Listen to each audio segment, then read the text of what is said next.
This is Dr. Karen, and you are listening to the De Facto Leaders Podcast on the B Podcast Network, where I share up-to-date, evidence-based practices, my own experiences, and guest interviews designed to help pediatric therapists, educators, and aspiring school leaders design services that support social, emotional, and academic growth and set kids up for success in adulthood. Whether you want to learn effective strategies for your therapy session or classroom, be an influential leader on your team, or find creative ways to use your skills to advance in your career, I've got you covered.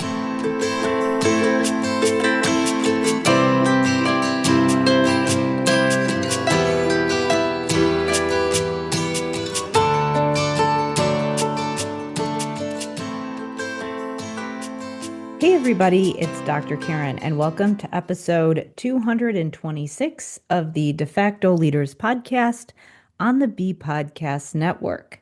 So today I am changing up the pace of the podcast a little bit. I'm actually going to be trying something new this next year, and I am excited to start that process in this episode.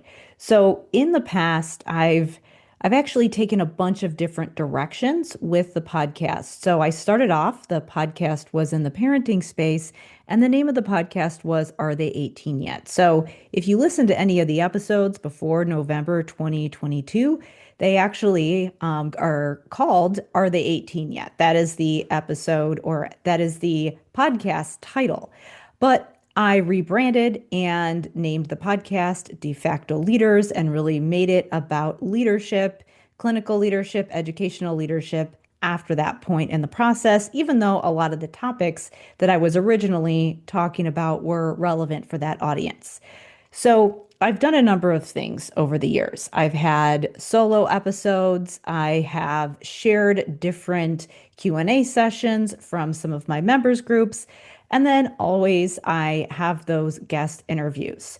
I have quite a bit of information out there, and I have people share the feedback that they'd like to get to all of my content, but there's just a lot of it. So what I'm going to be doing is sprinkling in some shorter episodes. I will still be doing some of the longer episodes and guest interviews as I connect with interesting people. I really enjoy doing the interviews, so I want to continue to put out episodes if I do connect with someone and want to have them on the show. And then, as always, I always have some guests that are repeat customers on the show. But what you'll be seeing is that I will have some shorter episodes. They are going to be solo episodes most of the time, or they might be showcasing a guest that was previously on the show, and maybe a segment of a longer interview that kind of got buried just because the interview was long and maybe it was difficult to pull it out and really showcase all the topics that we covered in the show notes or the episode title and things like that. So that's what you have to look forward to. I do want to try to keep my episodes a little shorter. Many times when I intend on keeping my episodes shorter, I end up talking for way longer than I intend. So we'll see how I do with that. But this is the first episode where I'm trying that new routine. So what I wanted to do for you is create a series of some of the frameworks that I have available in some of my programs. So what I'll be doing these next 5 episodes is talking about the 5 executive functioning skills that I teach in my School of Clinical Leadership program, and really the 5 executive functioning skills that I consider to be the foundation of your executive functioning framework. So in this episode, I'm going to talk about the first one. I'm going to recommend some other places you can go if you want to get more of an in-depth deep dive into executive functioning or the other skills, but I will stick to just one per episode so that you can pace and you can hear just a little bit at a time. So we'll start with the first one today. So why am I talking about these five skills. So if you Google executive functioning, you will get more of a textbook definition where you'll see a list of maybe 8 or 9 skills, things like working memory, fluency, shifting, attention, self-regulation. So you'll see a list of executive functioning skills.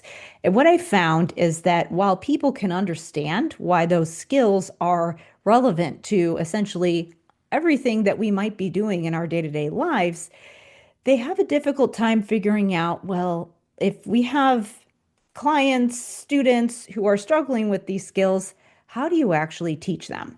And what ends up happening when we focus only on that textbook definition of executive functioning is that people try these siloed interventions where they're teaching their kids about executive functioning skills, but there's really no carryover. And what I found to be really helpful is organizing these skills into 5 skill areas that make things concrete enough that you can embed them in other things that you're doing. Because really, that is the missing piece when teams are working on executive functioning and they're trying to support students and they're just not seeing that good generalization. So, what I wanted to talk about today is time perception. So, when I organize these 5 executive functioning skills together to essentially make sure that we hit those textbook executive functioning skills like working memory, attention, fluency, shifting, all of those types of things, I like to organize them into time perception, self-talk, future pacing, episodic memory, and encoding. Today, I will talk about time perception. So this is a big one. And a lot of times, what people will say if they know an individual who struggles with executive functioning is they'll say that person has poor time management skills. So a lot of people think or they define executive functioning as time management skills. And they're not wrong. It's just that time management is really just the result of having good time perception skills. It's not really the core skill that is underlying and resulting in those behaviors. And what happens when we only focus on the end result is that we fail to see opportunities to actually teach the skills that are going to make a difference. So, what are we talking about when we're talking about time perception? Well, what this means is essentially having a good sense of what units of time mean. When I say 15 minutes, I have a concept of what 15 minutes is based on my past experiences. That means something to me.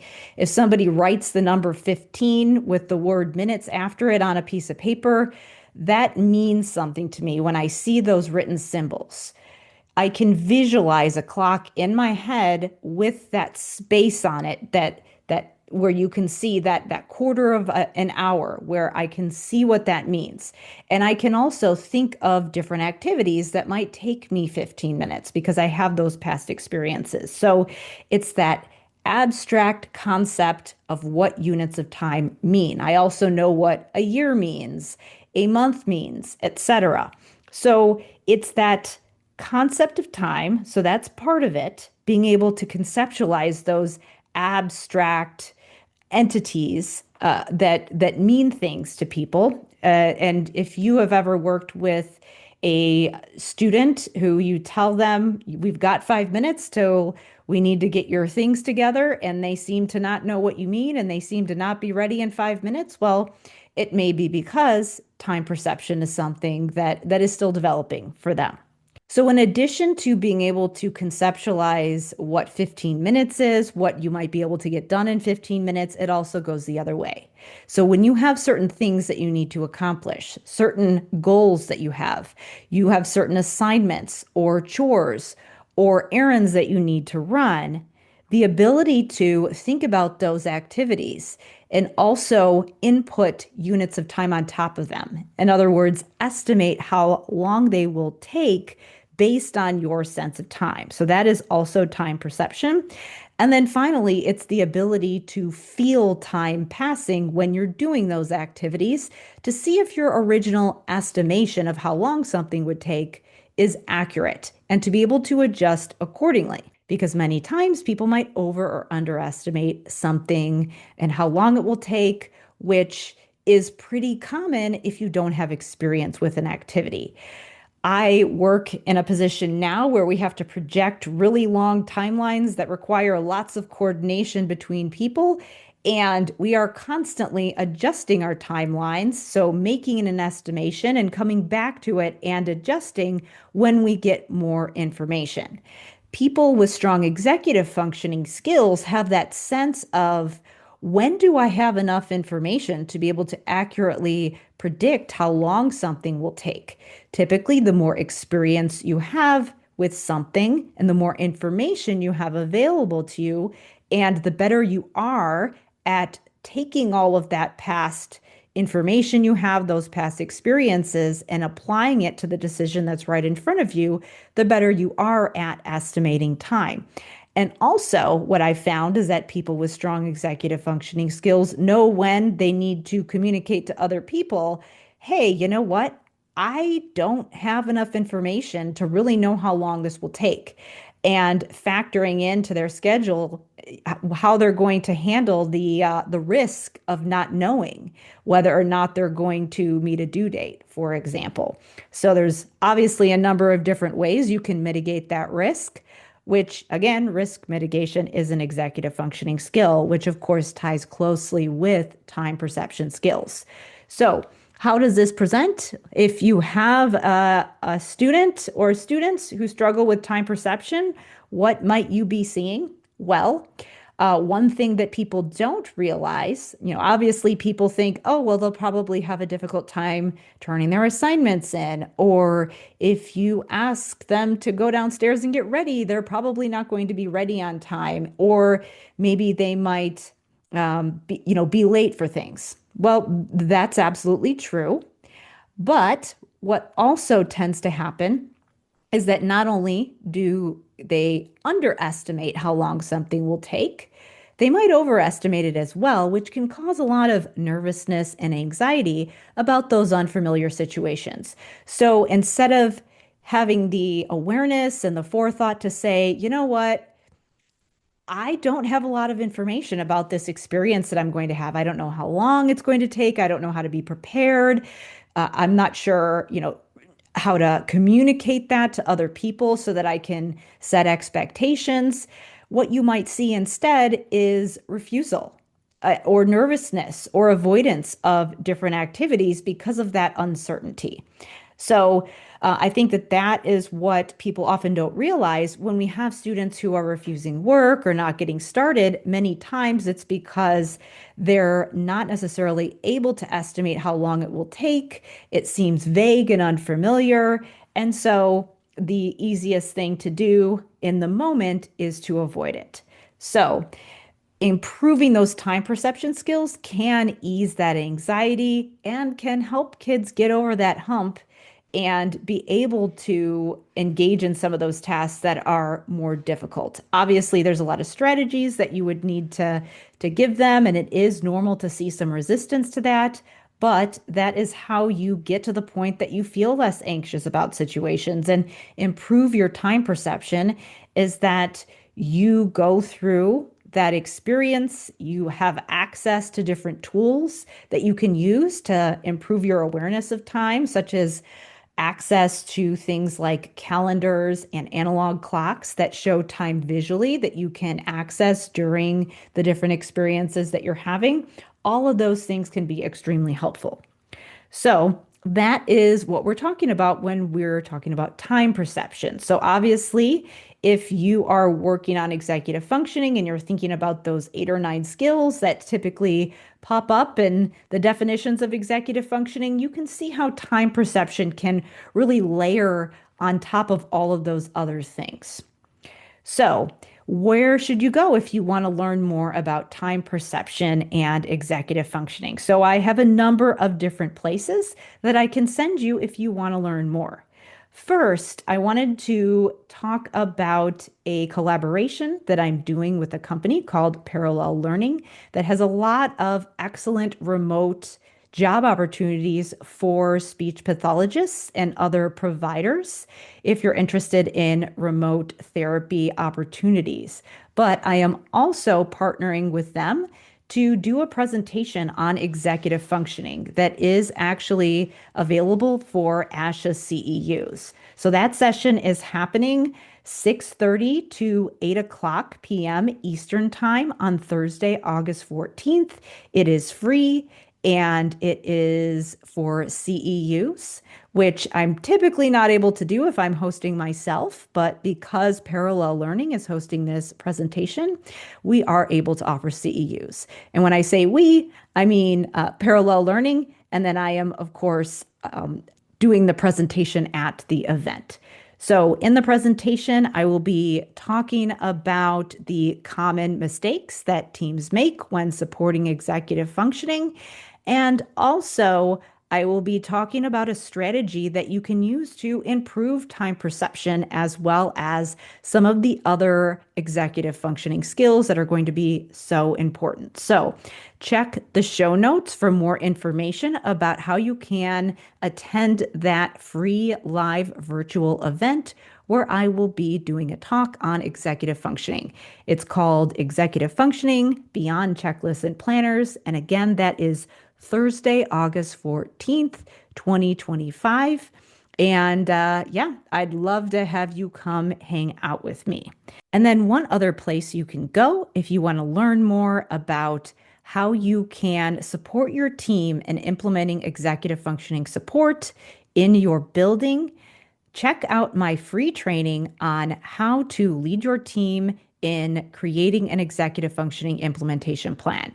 This is for you if you are either in a leadership position like an administrator, or if you're in another leadership position, because I really think we're all leaders, like a related service provider or a teacher. So you can also check that training out, which is a free training. It's on demand. This one is not available for CEUs, but you can actually watch it on your own time, and it is also completely free. And you can check that training out at drkarendudek-brannan.com/EF leadership. And that training is about how to put the systems in place so that your team can implement executive functioning support across the building, across your team. So they're a little bit different. The first training is more about the background of executive functioning, some common mistakes, and then a specific strategy that you can be doing in your therapy room right away. And then my free training is about how you can take that next step and get your team on board. So check out the show notes for the information about that training that Parallel Learning is hosting. And then also check out the show notes for my free executive functioning training to walk through how you can put the systems in place for your team. As always, thank you so much for listening. Feel free to share this with a friend or colleague if you found it useful. And it helps me so much if you leave me a rating or review wherever you listen to your podcasts. Thanks again, and I will see you next time.